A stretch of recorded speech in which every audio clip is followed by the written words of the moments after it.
ఇక్కడ జరుగుతుందంతా కూడా ఆదివాసీలు నిర్మోమాటంగా వాళ్ళు పట్టుకుపోయి చంపుతున్నారు.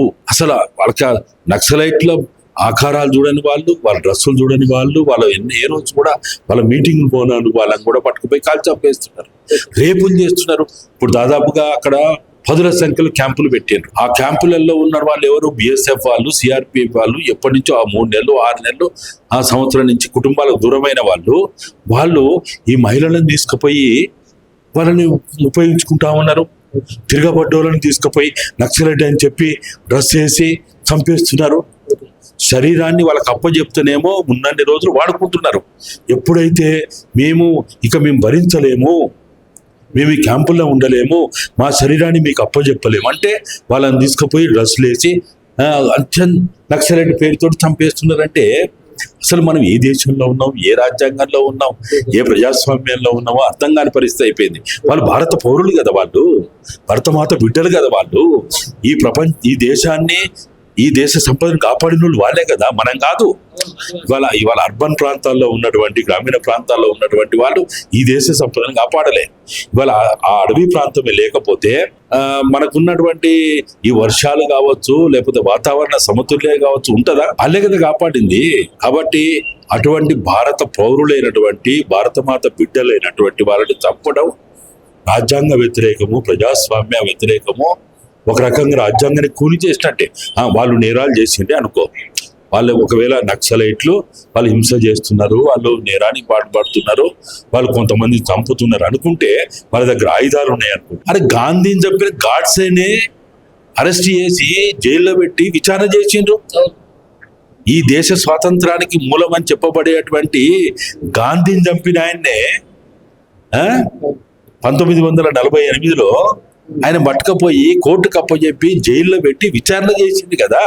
అంటే గాడ్సే కంటే ఈ ఆదివాసీలు అంత క్రూరులా, అంత నేరస్తులా? మనం చూస్తాం. రాజీవ్ గాంధీ చంపిన ఆయన కూడా వాళ్ళని కూడా తీసుకుపోయి జైల్లో పెట్టి విచారణ చేసి సరే వాళ్ళు ఏదో శిక్షలు వేసారు.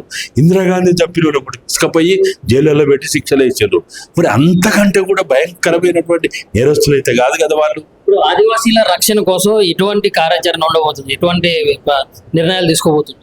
అంటే మా వరకైతే మేము భారత బచావో ప్రతిపాదన చేసేది ఏంటంటే, అటు కేంద్ర ప్రభుత్వంతో, ఛత్తీస్గఢ్ ప్రభుత్వంతో, ఒరిస్సా ప్రభుత్వంతో, మహారాష్ట్ర, మధ్యప్రదేశ్, జార్ఖండ్ ప్రభుత్వాలతోటి వాళ్ళు ఎవరైతే హింసకు పాల్పడుతున్నారో, ఎవరైతే ఆయుధాలతోటి తిరుగుతున్నారో అది చట్ట వ్యతిరేకం అని మీరు అంటున్నారు కదా.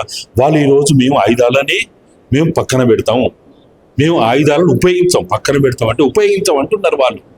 ఆయుధాల వల్ల ప్రమాదం సమాజానికి ఉంది, అది చట్ట వ్యతిరేకమైంది, రాజ్యాంగ వ్యతిరేకమైంది ఏదైతే మీరు అంటున్నారో వాళ్ళే ఈరోజు ముందుకు వచ్చి ఏమంటున్నారు, మేము ఈ రోజు నుంచి, ఈ ప్రకటన రోజు నుంచి మేము మా ఆయుధాలకు పని చెప్పము, మేము ఒక్క తూటా కూడా పీల్చము, మేము ఎక్కడ హింసకు పాల్పడము, ఎక్కడ ఎలాంటి విధ్వంసానికి మేము పాల్పడము అని వాళ్ళు చెప్తున్నప్పుడు వాళ్ళ నెపంతోటే కదా ఇంత చేసేది.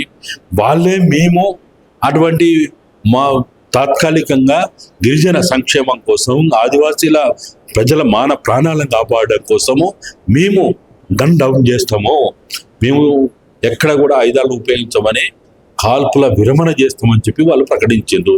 ఇది గొప్ప పరిణామం కదా, గొప్ప విషయం కదా. నువ్వు చెప్పేది ఏంది? వాళ్ళు ఆయుధాలు పట్టుకున్నారు, వాళ్ళు కాల్పులు చేస్తున్నారు, ప్రజలకి రక్షణ లేకపోవడం వల్లనే మేము అక్కడికి పోయినామని మీరు అంటున్నారు. వాళ్ళే మేము కాల్పుల విరమణ ప్రకటించిన తర్వాత ఇంకెందుకు సమస్య? మీకున్న బాధ ఏంటిది? మీకు కొన్ని లక్షల కోట్ల రూపాయలు ఎందుకు అక్కడ ఖర్చు పెట్టాలి మీరు? మీ అవసరం ఏంటిది అసలు? కాబట్టి ప్రభుత్వం కూడా దీన్ని రాజ్యాంగబద్ధంగా, చట్టబద్ధంగా ఆలోచించి తక్షణమే వారు ఏదైతే ఒక అడుగు ముందుకేసి వచ్చిండ్రో, మీరు కూడా శాంతిని కోరుకునే, శాంతి వాతావరణం కోరుకునే, శాంతియుత పరిస్థితులు ఆదివాసులకు కల్పించే రీతిలో ముందుకు రావాలనేదే మేము భారత బచావో తరఫున విజ్ఞప్తి చేస్తున్నాం.